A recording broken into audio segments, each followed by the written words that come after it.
Our wellness program is the best in the world. Hey, you should get a facial. The lady in the airport thought you were my dad. God, Hi, lovely to meet you.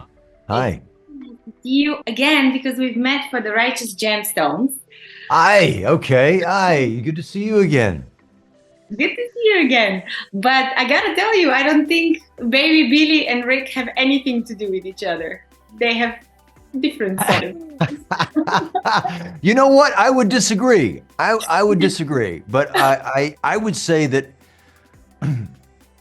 both of them have lived their life kind of scamming, right? Kind of somewhat on the fringes of society. And I think it's certainly early on in Baby Billy's experience, what they both have in common is a fair amount of anger and bitterness for the hand that life has dealt them. Yeah, absolutely. Baby Billy's moved through that, and Rick Hatchett, it remains to be seen.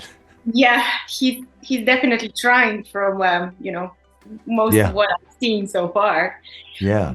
But I read this recently, this fantastic piece on you for GQ magazine, and you said there that you usually work on your characters because you've met a lot of strange and different people in your life.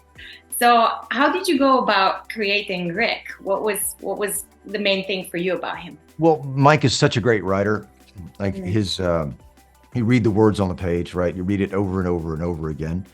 And it just kind of begins to seep into your imagination. And then these people start to become real.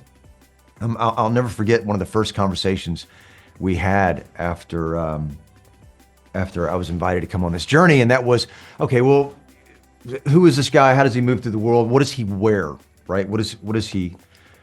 How does he move? Because I know these people. I've done a lot of traveling on my own all over the world. I've come not face to face. I've become friends with a lot of these people, to be quite honest with you, and they're fascinating.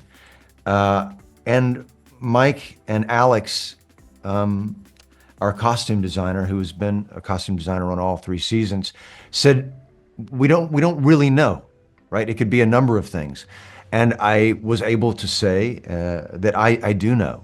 I have a very, very specific kind of understanding of how this guy moves through the world and some of the things that he has, his possessions, if you will.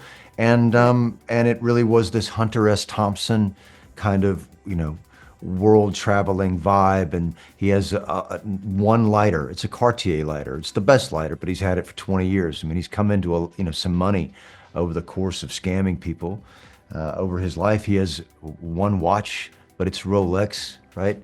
He's had that for a really long time. And so between that and then doing this, deep dive into understanding, where his anger and bitterness is coming from, that's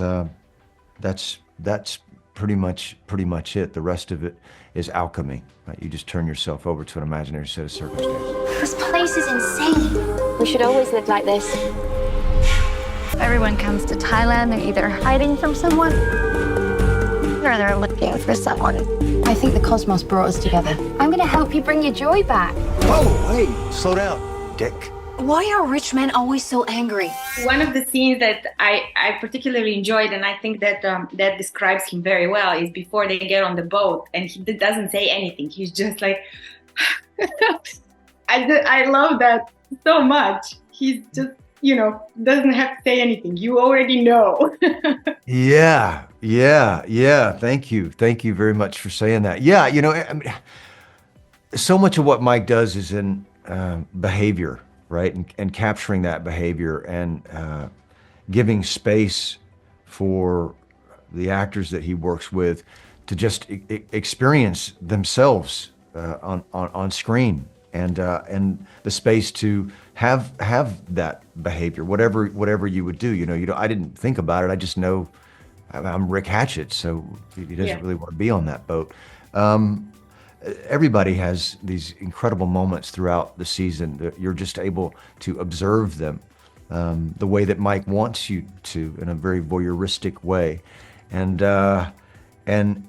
Rick, his reasons for being there are explored much later than everyone else's.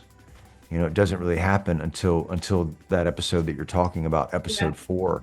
And then once you have that information, you know, it's like this slow burn through the rest of the season, and like this simmering volcano, if you will. I can't wait to see what happens in the end.